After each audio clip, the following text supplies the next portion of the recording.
us when we came here and we stayed here. There was no electricity, nothing, and there was no houses to stay. We asked Sri Kasturiji, where can we stay? And he said, anywhere you like.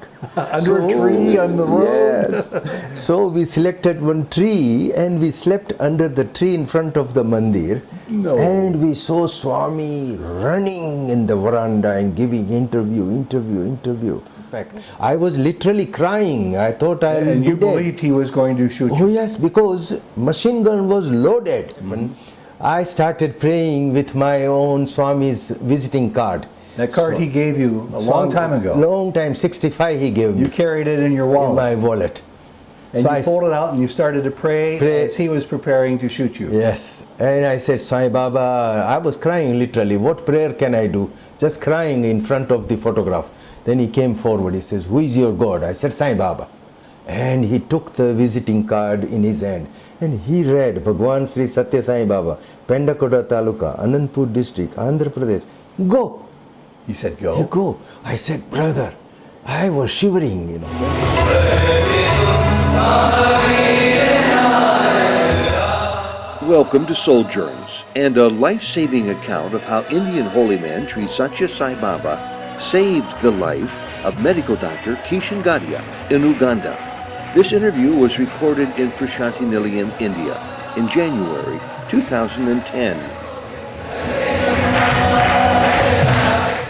Dr. Gadia, it's very good to have this opportunity to talk to you today. Thank you. Sairam, and thank you Sairam. very much for joining us.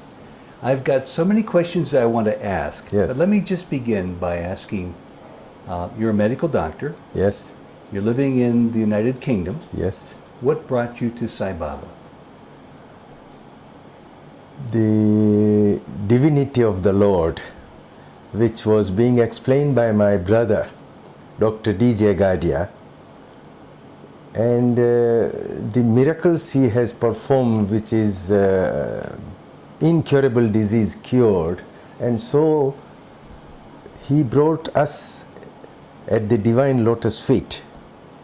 And though he explained us that the Lord walking on earth is in Puttaparthi, my brother visited here 40 times, 50 times, and he tested and he just went through all the details that the Lord is the real Lord walking on earth. So he became convinced after Yes. all those visits. How Yes. long did it take for you to become fully aware of this? That was till 1960.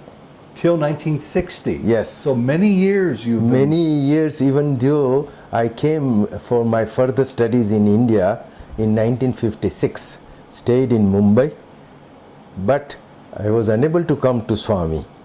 I then visited with my friends and cousin brother to South India, and we visited Pondicherry, stayed in Arvind Ashram for a week when mother was alive. We visited so many temples like Tirupati Balaji, Rock Temple, and so many, and we visited our brother who was in final MBBS at that time. So my brother DJ Gadia requested me, says, Kishan, it is worth going to Puttaparthi, where it is quite near, go there. Sai Baba is there, go and see him. But we couldn't plan, it was not our effort. We tried it, our level best, and we reached hostel back again. So do you remember the first year when you actually were able to cast your gaze upon Sai Baba's form? Yes, that was in October 1960. So you remember the month even? Yes, I do remember. And what was your first impression of him? I was really amazed and see the divinity, the way he called us when we came here and we stayed here. There was no electricity, nothing, and there was no houses to stay. We asked Sri Kasturiji, where can we stay? And he said, anywhere you like.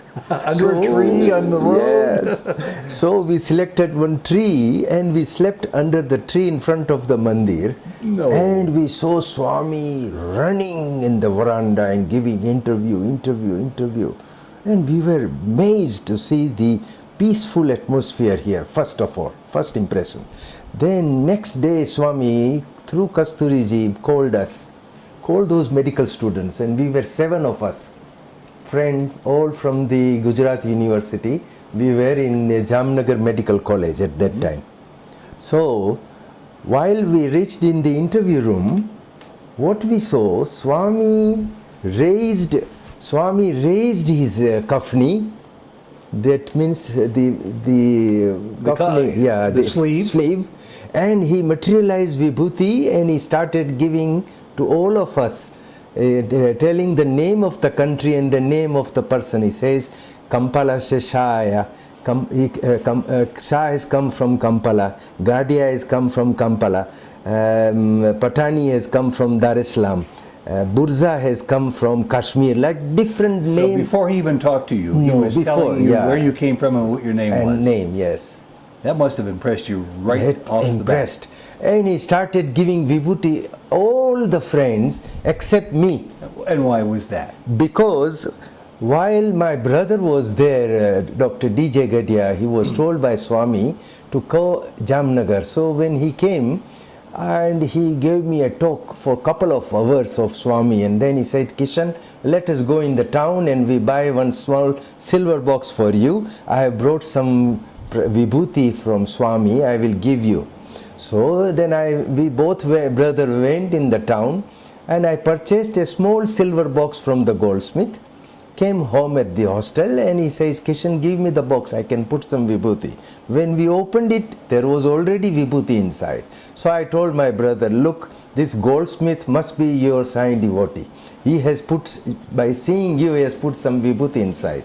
My brother said, well, I am a new man, I don't know anybody in Jamnagar. I said, but you are a popular guy.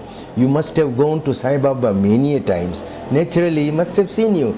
Next day, we both went again to the goldsmith, confirmed it, and he said, no, this is meant for snuff in Gujarat. People use snuff inside. Yes. Then we asked, did you put some vibhuti in the box? They says, no. Do you know anything about Sai Baba? I says, no.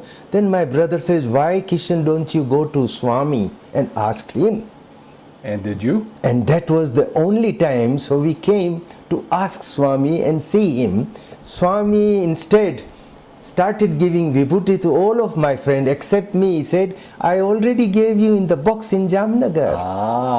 So I was shocked, and then again he gave me also, but he reminded me that he was the person who has given me vibhuti in the box. Absolutely amazing. Then he told, he started solving our problem. In fact, he solved one of my friend's problem who was deaf.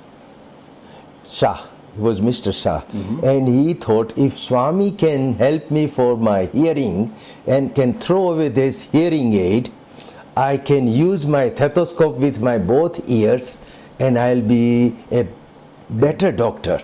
So Swami just took off his hearing aid, touched his ears, and it started hearing. That was first medical witness we saw. Amazing.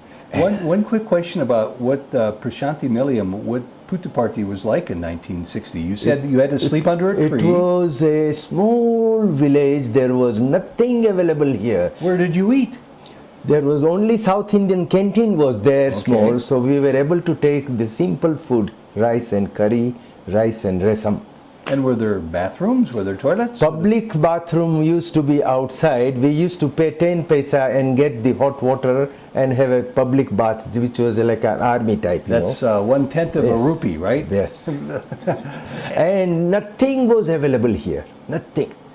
Not a shop. A small shop used to be there, matchbox and that's it. And how many devotees would be here in 1960? About 150, 200 people I saw them Just that waiting many? there. Just- Yes. Yeah, very few. Very few. And did you know right away after you saw him, after he knew your name? Yes, where then you were he from? said to me, come on, I give you personal interview. So he took me inside another room from the main room and he said, any more doubts? I said, no more doubts. Then he said, let me tell you the